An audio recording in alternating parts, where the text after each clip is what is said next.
What the protesters did not know, could not know, and what most others did not know, was that for months Nixon had been privately warning Hanoi that November 1st was their deadline. That is the first anniversary of the Johnson bombing halt, which had produced nothing from North Vietnam. That unless they were ready to negotiate seriously and showed us that they were by November 1st, they would bear some very heavy unstated consequences, with the implication that these would be military. Now, Hanoi was a diligent reader of U.S. public opinion and of U.S. demonstrations. Nixon was very worried that the October 15th moratorium, just 2 weeks before this deadline that he had privately given Hanoi, would be seen by them as evidence that he could not deliver. And so tonight, to you, the great silent majority of my fellow Americans, I ask for your support. I pledged in my campaign for the presidency to end the war in a way that we could win the peace. I have initiated a plan of action which will enable me to keep that pledge. The more support I can have from the American people, the sooner that pledge can be redeemed. For the more divided we are at home, the less likely the enemy is to negotiate at Paris.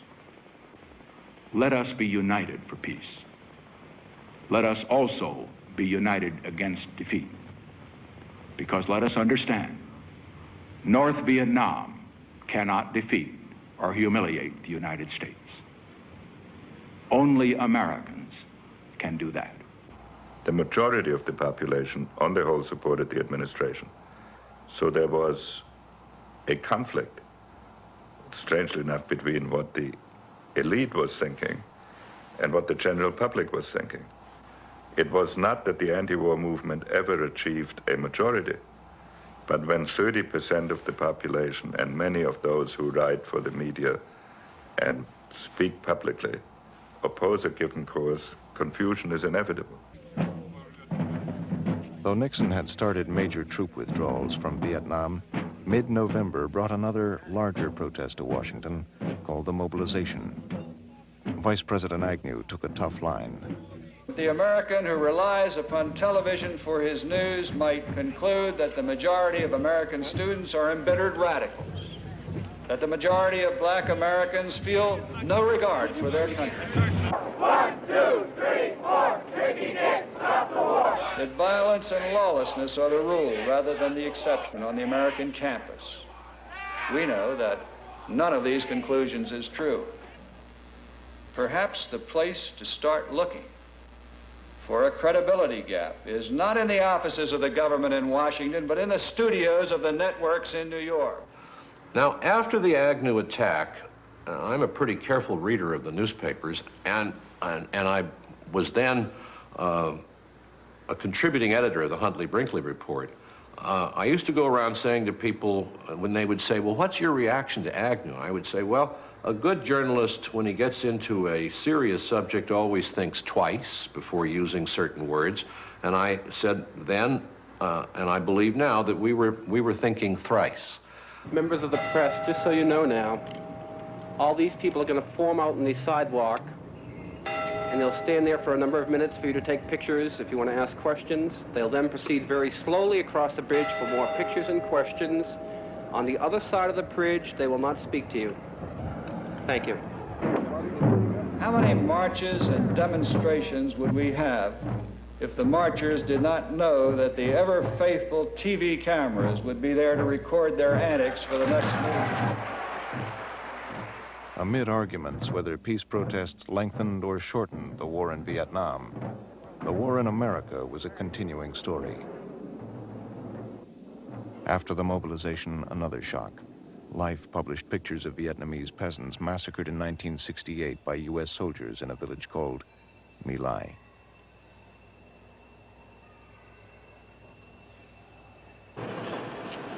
The trials of Lieutenant William Calley and others implicated in the My Lai massacre haunted the news for months. Only Calley was convicted in a swirl of controversy. Was he scapegoat or war criminal? Was the massacre an isolated case or a common occurrence? Had draft inequities hurt the morale of the Army?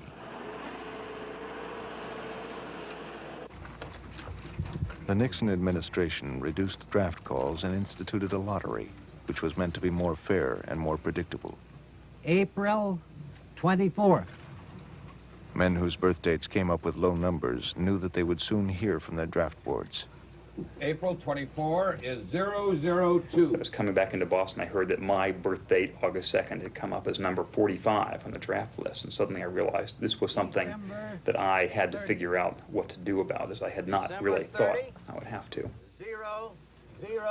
003. The course that I ended up choosing, and that was again in the spirit of those times, was to look for the painless way out, namely a physical deferment.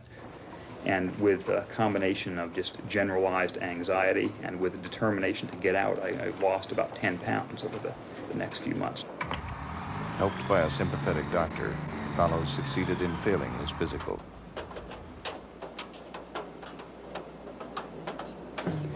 Near the end of the induction day, that is, the people from Cambridge were getting ready to go back into their new lives, the buses started arriving from a white working class district of Boston.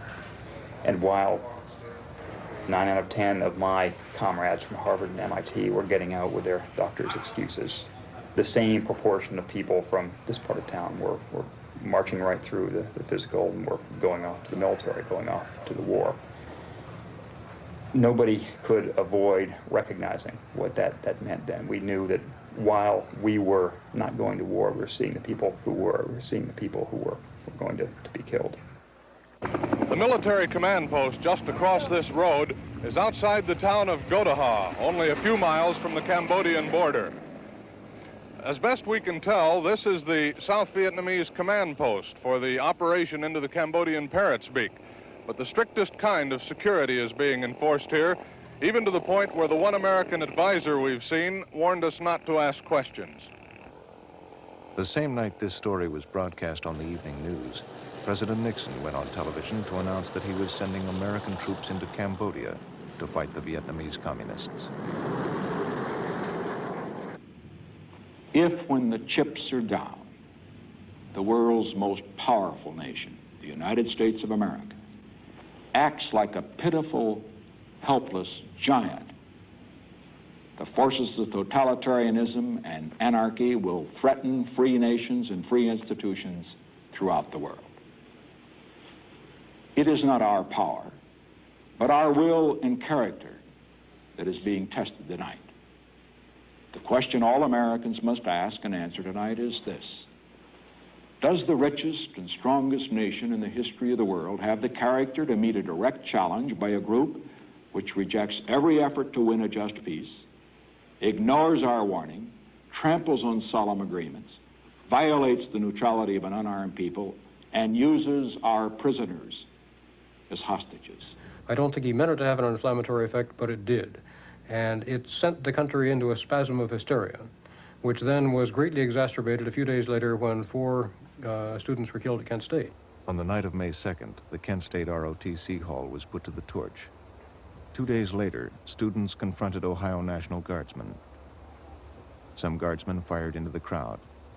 4 students were killed. Student protests erupted on hundreds of campuses, many shut down.